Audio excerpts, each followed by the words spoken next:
The reason that most rap hooks don't hit the way that they should is because the verse is already doing too much. Most of the sauce has already been set out on the table prematurely. If everything is huge, then nothing is huge. And in today's video, I'm gonna show you how strategic contrast between the verse and the hook is the secret to making your vocals bloom when it matters the most. And something I've noticed listening to a bunch of big records over the years is that you can almost make the verses sound like anything as long as the hook is the best that you have to offer. Imagine it like a flower growing. If it was already a flower the second it sprung out from the ground, it never had its chance to be something ordinary, showing its full glory and what it was preparing behind the scenes on the inside. And hear me out, even if your mixing skills are not the best, you should still be moving in this way, revealing all of your power and abilities at the moment where it matters the most. The climax. Let's just go over the spaceship over here, and I'm gonna show you a few tricks and tips that I'm playing with to achieve this on a song that I'm working on. Alrighty, so we are here inside of the cockpit, doing what we gotta do, flying this plane straight into the sun.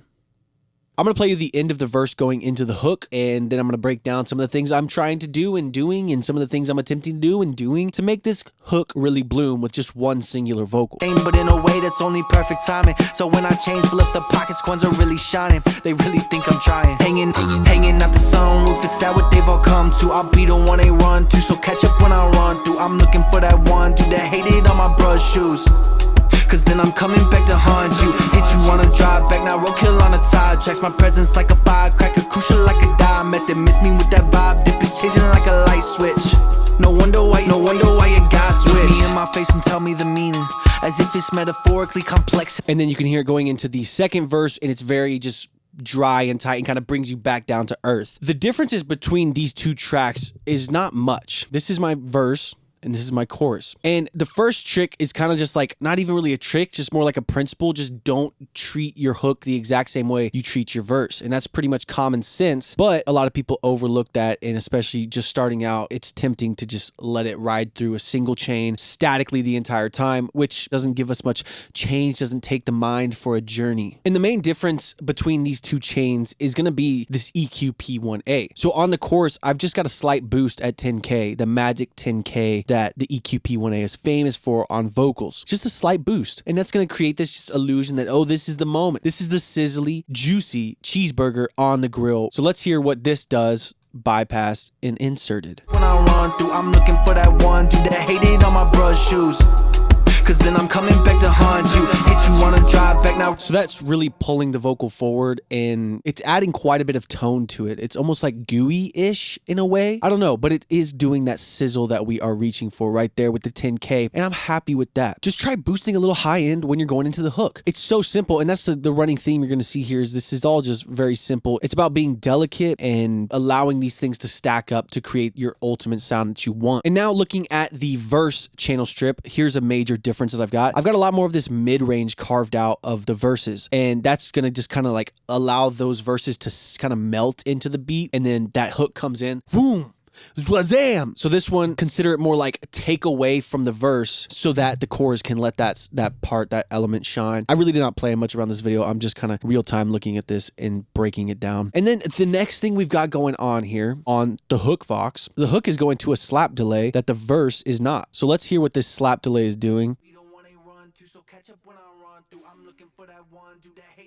Another little thing. It's super hard to pick that apart when the song is going, but it does give like a subliminal message that this moment is different. A little bit more movement, a little bit more almost chaos. And then we've got the same send, bus 3, which is just our standard delay, and bus 4, which is our standard reverb. But on the hook Vox, we have a little bit more going to the delay. The reverb is staying about the same, and I've got an interesting reverb going on this mix, which is 4 seconds long, which is kind of crazy for rap vocals, but it gave this cool kind of eerie, like quirky vibe to it. And guys, all these effects are sidechained to the vocal. So when the vocal is active, they're all kind of ducking around it, keeping it nice, safe, and tight. And then it really looks like we only have one more difference, which is this bus number 5, parallel compression and double. Great opportunity, parallel processing to bring some just fun stuff in. And that's all buses are. If you're confused about parallel processing, all of these buses are parallel processing. It's a version of the track next to the main track that we're blending in. So here's our bus 5. I'm gonna solo it and then we'll break it down. Cause then I'm coming back to haunt you. Hit you on a drive back, now roadkill on a tide. Tracks my presence like a firecracker, crucial like a dime. Method miss me with that vibe, dip is changing like a light switch. It's so straightforward, so straightforward. So all I've got is a doubler. I've got the middle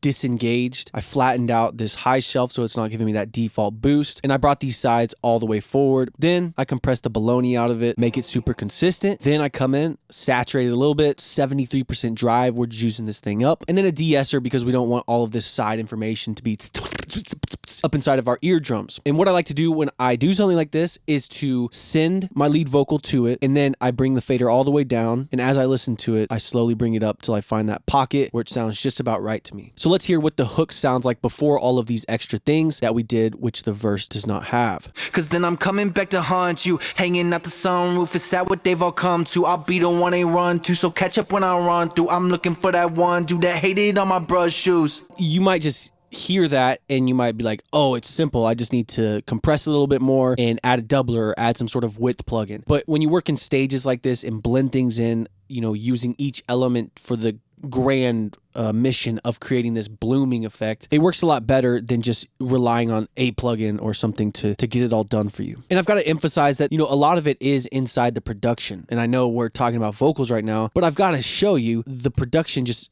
it blows up.